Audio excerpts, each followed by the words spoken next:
Hello, I'm Pastor Len Smith, interim pastor here at Shepherd's Heart Church of the Brethren in Osceola, Indiana. Today we're continuing our series on the 12 apostles. In fact, we're trying to answer the question, what happened to the 12 apostles outside of the biblical record? And today is one apostle that I want to say you've all been waiting to hear about, because maybe he's the most famous, or almost the most famous apostle, the Apostle Peter. In a National Geographic magazine that I've kept in my library for many years from March 2012, they have a simple statement about Peter. It says, Jesus gave some disciples a second name. Simon the fisherman was also Peter the Rock. He was the first to invite non-Jews to join the early church.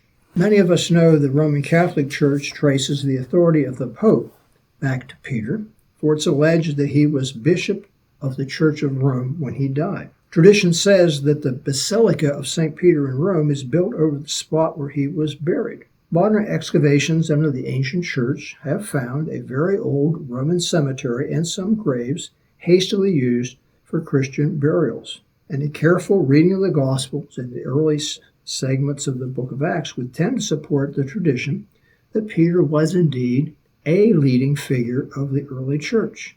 And the tradition that Peter was the leading figure of the Church of the Apostles does have strong support. We have several conflicting stories about where is Peter buried. As I said, in Roman Catholic tradition, he's to be buried under the St. Peter's Basilica. And although the New Testament does not ever report a visit of Peter to Rome, there is some historical evidence that he spent at least a part of his latter portion of his life there. There are extra biblical references such as the Acts of Peter and numerous writings from 2nd and 3rd century church scholars that confirm that he died in Rome. Eusebius, the historian, gives the date as AD 68 for the approximate date of Peter's death. Early Christian apologists like Tertullian and Origen state that Peter was executed by crucifixion, head down, in Rome.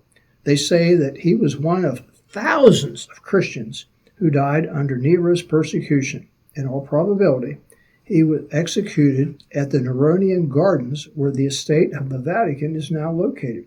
According to Tertullian and Origen, Peter was buried nearby at the foot of the Vatican Hill.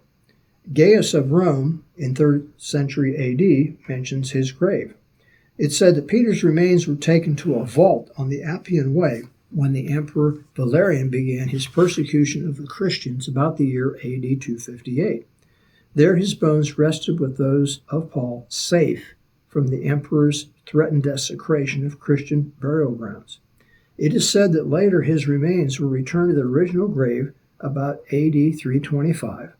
And the Emperor Constantine erected a magnificent basilica over the location at the foot of Vatican Hill. This was replaced by the present St. Peter's Basilica in the 16th century. For many years, St. Peter's Basilica has been one of the most highly revered shrines in the Western world. Thousands of worshipers go to Rome every year to pray over the spot where he's said to be buried. However, in recent years, scholars have challenged the claim that Peter is buried beneath the basilica. Vatican archaeologists made several excavations in the early 1960s to investigate this century-old claim. They found a 1st century Roman cemetery with one hastily dug grave that might have been Peter's. Vatican researchers felt this was a reasonable conclusion. The historian Gaius wrote that the tombs of the apostles were close to the Vatican on the road to Ostia, which suggests another possible site. Still another book called 13 Men Who Changed the World said that according to tradition, of course, he died in Rome, but how long he lived there prior to his death isn't known. The sources seem to be very contradictory. His manner of death seems to be foretold by Jesus in the Gospel of John. Quote, "When you grow old, you will stretch out your hands, and someone else will gird you and bring you where you do not wish to go." This he said, signifying by what kind of death he would glorify God.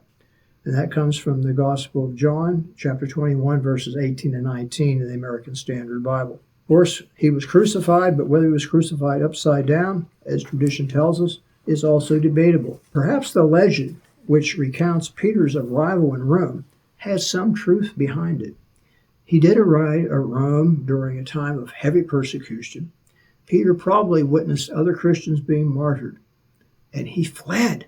Outside the city, he met a man headed for Rome carrying a cross. Peter asked him in Latin, "Quo vadis?" Where are you going? The man replied, "To Rome, to be crucified again." Well, according to that tradition, Peter had made his last retreat. He returned to Rome and martyrdom, and the rock was still being formed.